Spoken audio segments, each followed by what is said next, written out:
A escolha é uma limitação.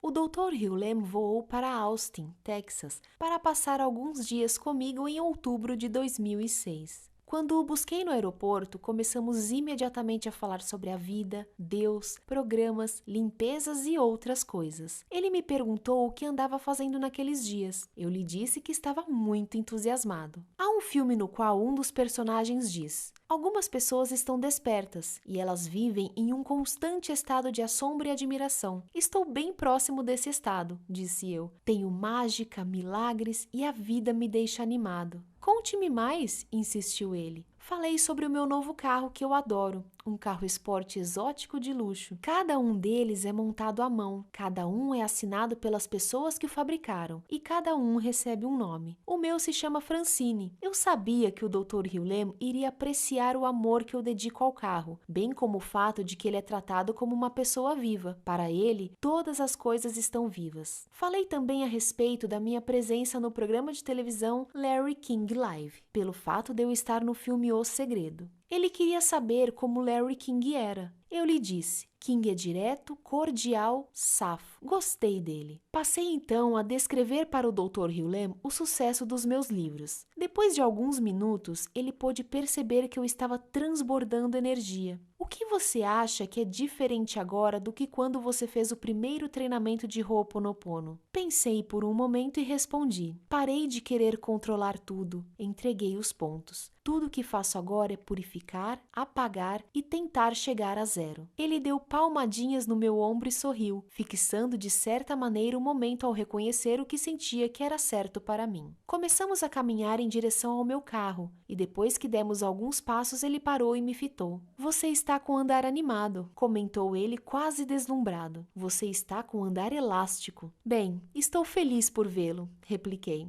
Fomos jantar e eu lhe disse que estava desapontado porque um dos meus livros não estava vendendo bem. Joseph, você precisa amá-lo. Eu queria que o meu livro vendesse, de modo que não entendi o que o amor tinha a ver com aquilo. Joseph, se você tivesse 3 filhos e um deles estivesse atrasado na escola, você lhe diria que estava desapontado com ele? Não, repliquei. E de repente o lampejo me atingiu com força. O livro é um filho meu, e eu estava dizendo que ele não era tão bom quanto os outros meus filhos. Senti isso em um grau tão real que quase comecei a chorar no restaurante. Você entendeu, Joseph, disse o Dr. Hughlem. Você precisa amar todos os seus filhos. Comecei a me sentir péssimo ao ter alienado o meu filho, por ele não ter tido um bom desempenho na escola da vida. Eu me senti genuinamente arrependido. Comecei a dizer mentalmente para o divino: eu te amo, sinto muito, por favor me perdoa e obrigado. Enquanto mantinha no coração a impressão do meu livro. Depois, quando cheguei em casa e vi o meu livro, eu o peguei e apertei contra o coração, abraçando-o, amando-o, pedindo perdão por não tê-lo apreciado apenas por existir. Mais tarde, quando levei o Dr. Hughlem de carro para a área onde está minha casa no Texas, ele disse que viu um elfo em mim. Um o quê? Um elfo? Repetiu ele. Estou acostumado que ele veja coisas em mim que não enxergo. Ele não chamaria isso de habilidade psíquica, mas apenas de um desdobramento em cada momento. O elfo tem olhos e orelhas grandes. Ele quer ficar do lado de dentro e não sair em público. Essa é a parte de mim que quer ficar em casa, trabalhar no computador e não interagir com pessoas. Mas a outra parte de você que gosta da notoriedade. 2/3 de mim querem aparecer nos programas Larry King e Oprah e receber a atenção, confessei. Mas outra parte deseja permanecer do lado de dentro e ficar solitária. O seu elfo o manterá lúcido, explicou o Dr. Hughlem. As pessoas que desejam apenas a fama enlouquecem. Aquelas que só querem viver em uma caverna escondem os talentos que têm. Você tem equilíbrio. Mais tarde, ainda naquele dia, falei com Nerissa, o meu amor, a respeito do meu elfo. Como se chama a sua parte que gosta de aparecer? Perguntou ela. Não sei. Ela refletiu por um momento e em seguida declarou. Acho que ela se chama Sprite. Sprite? Isso, Sprite. Parece adequado. Eu ri e tive que concordar. No dia seguinte, quando eu disse ao Dr. Hughlem que Nerissa chamara a minha parte extrovertida de Sprite, ele deu uma risada e adorou o nome. Sprite gosta da luz, cantou ele. No dia seguinte ao que o Dr. Hughlem chegou à minha área, fui ao encontro dele. dele. Estava sentada em uma mesa com 2 mexicanas aposentadas que pareciam penduradas em cada palavra que ele dizia. Ele fez um sinal para que eu me aproximasse. Peguei um café e comecei a me sentar na cadeira ao lado dele. Ele me interrompeu e pediu que eu me sentasse na cadeira seguinte, mais longe dele, mas de frente para as 2 mulheres. Diga a estas senhoras o que você faz, pediu o Dr. Hughlem. No passado, eu costumava tentar resolver os problemas, fossem meus ou de outra pessoa. Hoje, não interfiro neles, mas limpo as memórias que os causaram. Enquanto faço isso, eles são resolvidos e eu fico bem enquanto isso acontece. Joseph, você pode dar um exemplo para elas? A minha irmã me deixa frustrado, confessei. Ela estava vivendo do seguro-desemprego, a sua casa foi invadida, a sua identidade foi roubada e outras coisas. Ela não é feliz, o que me deixa frustrado. Tentei ajudá-la enviando para ela dinheiro, livros, filmes e até mesmo o DVD player para que ela pudesse assistir aos filmes. Ela não faz nenhum esforço para mudar, mas agora não tento mais modificá-la. E o que você faz? Perguntou uma das mulheres. Eu trabalho em mim, respondi. Agora entendo que a vida que ela vive não tem nada a ver com algo que ela esteja fazendo. É um programa ou memória que está sendo encenado e ela ficou presa na rede dele. É como se ela tivesse pegado um vírus. Não é de modo algum culpa dela. E o fato de eu sentir o que está acontecendo, de eu sentir a dor dela, significa que eu compartilho o mesmo programa. Preciso fazer uma limpeza e enquanto for fazendo essa purificação, o programa também se desprenderá dela. Como você faz essa limpeza? Tudo o que faço é repetir sem parar. Eu te amo, sinto muito, por favor me perdoa e obrigado.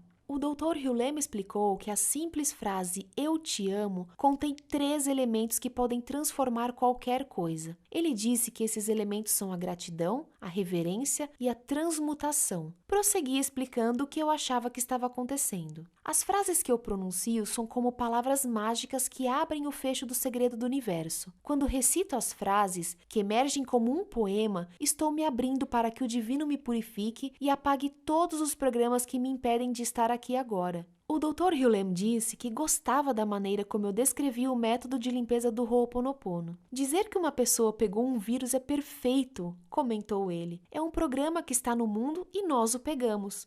Quando alguém o tem e você o nota, você também passa a tê-lo. A ideia é assumir 100% a responsabilidade. Quando você se purifica, você purifica o programa de todas as pessoas. Ele fez uma pausa e acrescentou: mas existem muitos programas. Eles são como as ervas daninhas no zero. Para chegar ao limite zero, temos que fazer uma quantidade de limpezas muito maior do que vocês jamais poderiam imaginar. As mulheres pareceram entender, o que me deixou surpreso. Estávamos falando de conceitos desconcertantes e, no entanto, elas pareciam se identificar com eles. Não pude deixar de me perguntar se elas não estariam simplesmente entrando em sintonia com as vibrações do Dr. Hughlem de maneira semelhante a que um diapasão define um tom para tudo ao redor dele que é capaz de sentir a sua nota. O Dr. Hughlem e eu fomos dar uma volta. Foi um passeio de 800 metros no ar frio da manhã e um caminho poeirento de cascalho. Veados caminhávamos à nossa volta enquanto andávamos. Em um determinado momento, topamos com um grupo de cachorros que começaram a latir desesperadamente para nós, mas continuamos a conversar e andar. De repente, o Dr. Hughlem acenou para eles, como se para abençoá-los, e disse: "Nós amamos vocês." Os cachorros pararam de latir. "Tudo o que qualquer um de nós deseja é ser amado", declarou. "Você, eu, até mesmo os cachorros." Um cachorro pequeno que estava atrás dos outros ganiu levemente. Não pude deixar de pensar que ele estava dizendo "bem apropriado", ou talvez "obrigado", ou até mesmo "eu também te amo." As nossas conversas eram sempre estimulantes. Em determinado momento, o Dr. Hughlem me afetou profundamente quando explicou que a única escolha que temos na vida é fazer ou não a limpeza. Agimos sempre em função da memória ou da inspiração, explicou ele. Ponto final. Retruquei. Eu sempre disse às pessoas que ela tem a escolha de se basear ou não na inspiração. Isso é o livre-arbítrio. O divino envia uma mensagem e podemos agir ou não em função dela. Se o fizermos, tudo estará bem. Se não o fizermos, poderemos ter problemas. A sua escolha é fazer ou não a limpeza, disse ele. Se você estiver purificado, quando a inspiração chega, você simplesmente age. Você não pensa no assunto. Se você pensar, você estará comparando a inspiração com alguma coisa, e essa coisa é a memória. Limpe a memória e você não tem escolha. Você tem apenas a inspiração e age de acordo com ela, sem pensar. Ela apenas existe. Uau!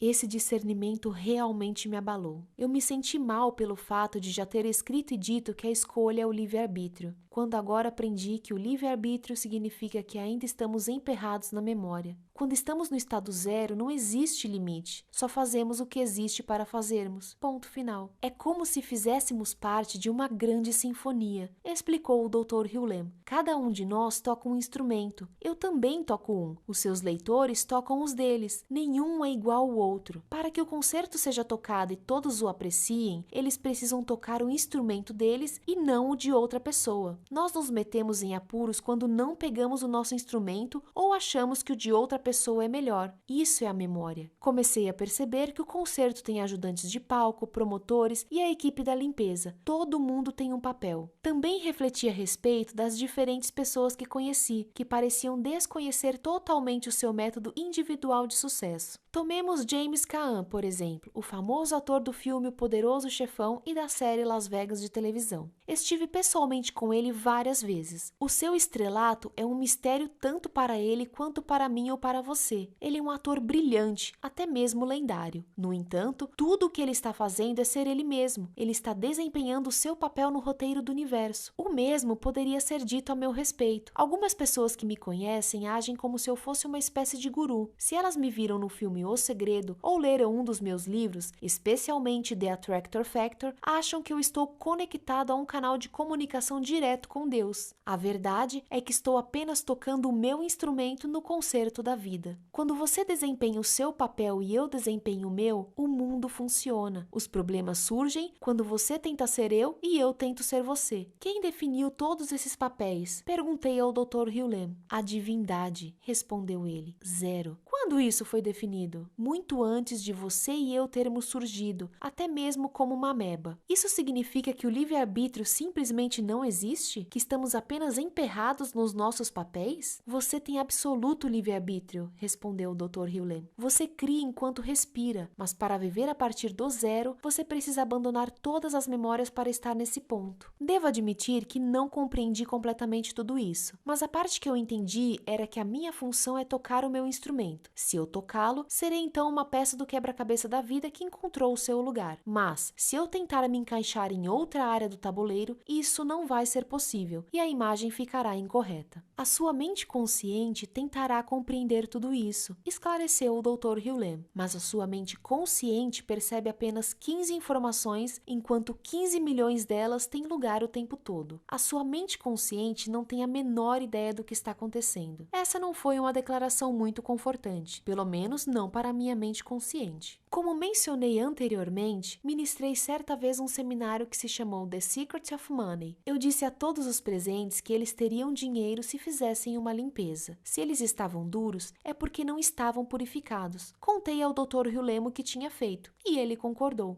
As memórias podem manter o dinheiro afastado, disse ele. Se você estiver purificado em relação ao dinheiro, você o terá. O universo dará a você e você o aceitará. São as memórias que se repetem que o mantêm afastado de você ou que impedem você de vê-lo. Como posso me purificar? Repetindo o eu te amo o tempo todo? Eu digo isso para o dinheiro? Você pode amar o dinheiro, mas é melhor dizê-lo para o divino. Quando você está em 0, você não tem limite e até mesmo o dinheiro pode vir até você. Mas quando você está na memória, você o impede de se aproximar. O dinheiro está cercado de memórias. À medida que você faz uma limpeza nelas, elas são purificadas para todo mundo. Fomos a uma lanchonete e pedimos café. Quando chegamos, o lugar estava tranquilo, mas aos poucos as pessoas começaram a entrar e o local ficou mais movimentado e barulhento. A energia aumentou. Você percebeu? Perguntou o Dr. Hewlett. O lugar está agitado, respondi. As pessoas parecem mais felizes. Viemos para cá e trouxemos o nosso eu mais limpo, e o lugar está sentindo isso, comentou o Dr. Hewlett. Ele me falou a respeito dos restaurantes que frequentava na Europa. As vendas estavam fracas, mas depois que ele visitava os locais, os negócios melhoravam. Ele experimentou fazer isso em diferentes lugares para ver se a mesma coisa acontecia e constatou que sim. Ele se dirigiu então ao dono de um restaurante e perguntou: se nos sentarmos aqui e o seu negócio melhorar, você nos dará de graça uma refeição? O proprietário concordou. O Dr. Hewlett frequentemente conseguia comer de graça apenas por existir. Reparei que ele dava livremente o seu dinheiro. Fomos a uma pequena loja. Ele comprou algumas peças de vitral para os amigos. Em seguida, ele jogou uma nota de $20 sobre o balcão e disse: "E isso é para você." O balconista ficou naturalmente surpreso. O Dr. Hewlett acrescentou: "É apenas dinheiro."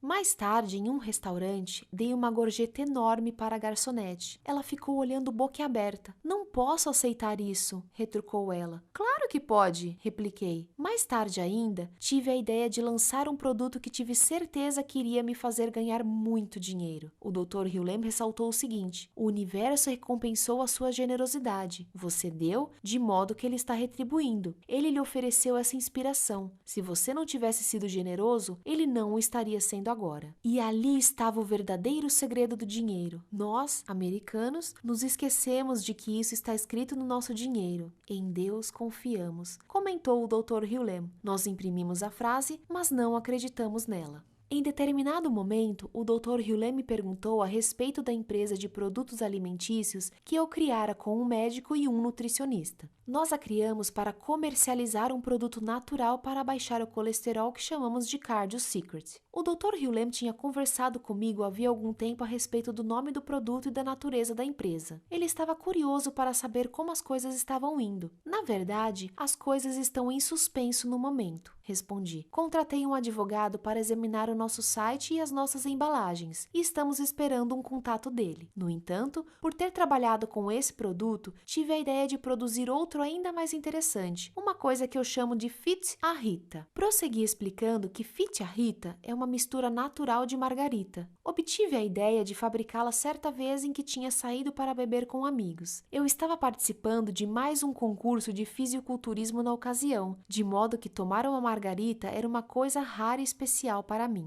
Enquanto bebia, eu disse o seguinte: "Na verdade, o que precisamos é de uma margarita para os fisiculturistas." Assim que terminei a frase, tive certeza de que a ideia era boa. "Estou feliz por você, Joseph", comentou o Dr. Hewlett. "Você não estava apegado ao primeiro produto nem querendo que as coisas saíssem da maneira como você queria, de modo que o divino lhe concedeu uma nova ideia lucrativa. Muitas pessoas se fixam em uma ideia e tentam forçá-la a se encaixar nas suas expectativas, mas elas estão, na verdade, bloqueando a riqueza que desejam receber. Estou feliz por você, Joseph, muito feliz." É claro que ele está certo. Enquanto eu permanecer aberto às ideias do divino, elas continuarão a chegar. Além do produto Fit a Rita, também recebi a ideia que deveria fabricar suportes de limpeza. São suportes que você coloca debaixo da comida para purificá-la antes de comer. Mas as ideias não pararam por aí. O Dr. Hewlett também teve uma. "Nunca vi um site que fizesse uma limpeza nas pessoas enquanto elas estão sentadas olhando para a tela", observou o Dr. Hewlett. "Vamos fazer dessa maneira o nosso site do livro. Quando as pessoas navegarem nele, estarão sendo purificadas pelo que introduzimos nele."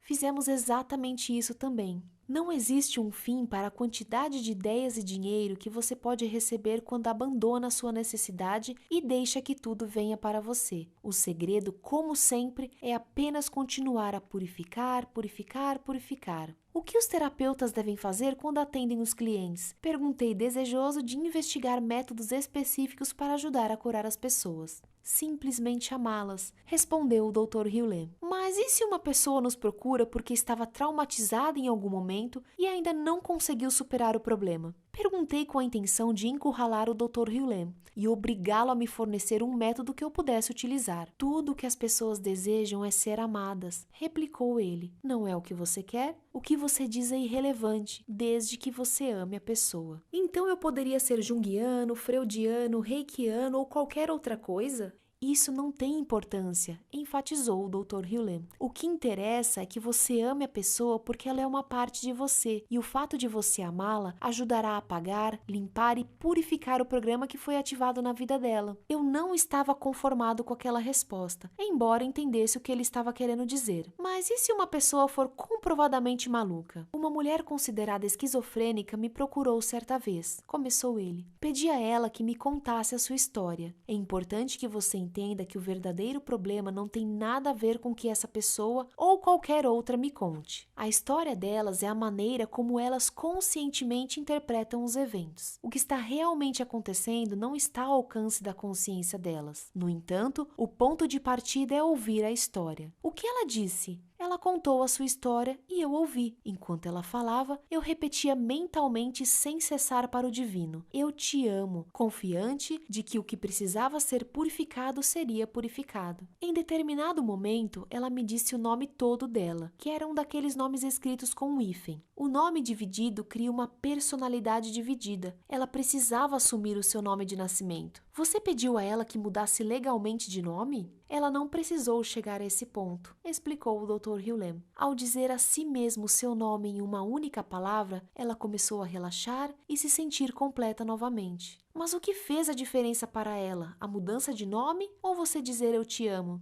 Quem sabe? Mas eu quero saber, repliquei. Iniciei um programa de coaching de milagres e quero ter certeza de que meus coaches estão dizendo e fazendo a coisa certa para que realmente possam ajudar as pessoas. Ele prosseguiu explicando que os terapeutas acham que estão aqui para ajudar ou salvar as pessoas. No entanto, a função deles na realidade é curar a si mesmos do programa que vem nos pacientes. À medida que essas memórias são canceladas no terapeuta, elas vão sendo canceladas no paciente.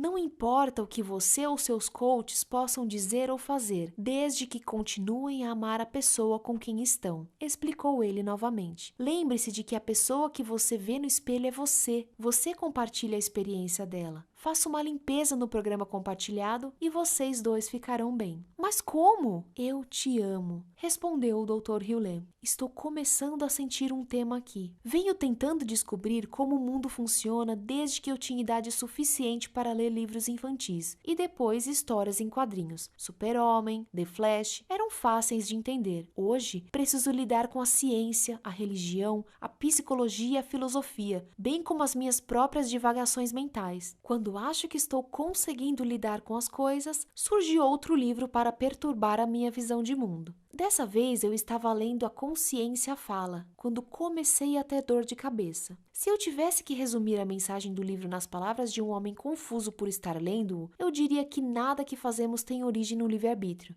Tudo está sendo instigado através de nós. Achamos que somos os atores conscientes. Estamos errados. Essa é a conversa do nosso ego. De certa forma, somos marionetes e o divino é a energia que existe em nós e nos dirige. Imagine agora o seguinte: sou o cara que escreveu The Attractor Factor, um livro que explica um processo de 5 passos por meio dos quais você pode ter, fazer ou ser qualquer coisa que deseje. Eu e outras pessoas usamos o método para atrair tudo o que é possível, como riqueza, carros, cônjuges, saúde, empregos e qualquer outra coisa que você escolha. Tudo consiste em declarar a nossa intenção e depois agir em função do que acontece ou irrompe dentro de nós para fazer com que ela se manifeste. Em resumo, nós somos o titereiro e o mundo é a nossa marionete. Então, como eu encaixo essas duas filosofias aparentemente conflitantes na minha cabeça sem ficar maluco? Acho que a coisa funciona da seguinte maneira. Em primeiro lugar, estamos vivendo em um mundo acionado pelas convicções. Independente daquilo que você acredita, essa convicção funcionará. De qualquer forma, levará você até o fim do seu dia. Ela moldará suas experiências e as transformará em ideias que fazem sentido para você. E quando alguma coisa acontece que não parece combinar com o seu sistema de visão de mundo, crenças, você encontrará uma maneira de racionalizá-la e obrigá-la a se encaixar no que você quer.